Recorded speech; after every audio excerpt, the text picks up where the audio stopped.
উপজেলা অন্তর্গত রামেশ্বর ইউনিয়নের সকল হাতালিয়া 5টা এলাকার বাসিন্দা কৃষক লোক বটে। আমরা বিভিন্ন মাধ্যমে জানতে পেরেছি বিএডিসি কর্তৃক প্রস্তাবিত আলু বীজ উৎপাদন খামার স্থাপন প্রকল্প স্থাপনের নির্মাণের জন্য বগুড়া জেলার গাবতলী উপজেলার স্থান নির্বাচনের কাজ চলমান রয়েছে। আপনি অবশ্যই অবগত আছেন যে বগুড়া জেলা গাবতলী উপজেলার উল্লেখিত এলাকার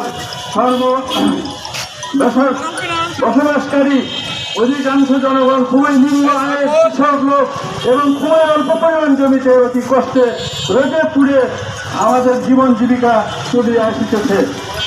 এই অল্প আয়ের কৃষকের 3 ফসলি আমাদের কৃষি জমি অধিগ্রহণ করিয়া উল্লেখিত প্রকল্প স্থাপন করা হলে এই কৃষক তারা ভূমিহীন হয়ে পড়বে এবং সেই মজুরে পরিণত হয়ে যাবে।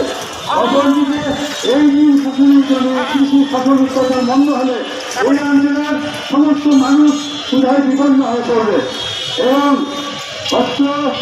আমাদের সুবিধার জন্য নয়, দেশ এবং জাতিকে রক্ষা করতে হলে কৃষি জমি বানানো প্রয়োজন। সেখানে কৃষি জমি যদি আমাদের ধ্বংস হয়ে যায় তাহলে আমরা কিসের বলে আগামী দিনে আমরা এগিয়ে যাব। যাই যত কিছু বলো দেশ এবং সরকার এই দুটো জিনিস কৃষির মাধ্যমে এই দেশ উন্নয়নশীল।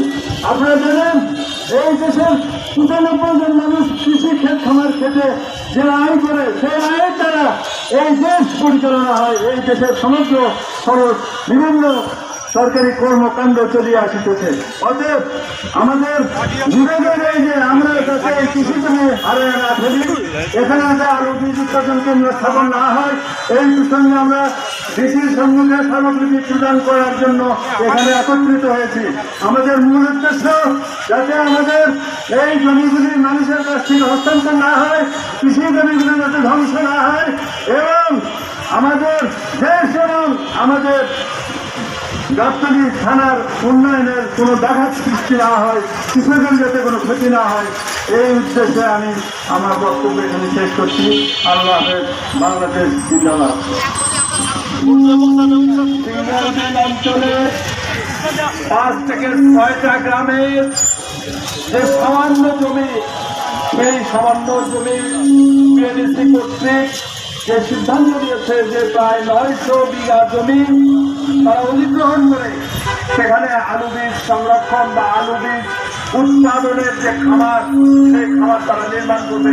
সেগুলো এই সময় এখন আপনাদের সামনে বক্তব্য রাখবেন সিঙ্গার বিল বিএডিসি কর্তৃক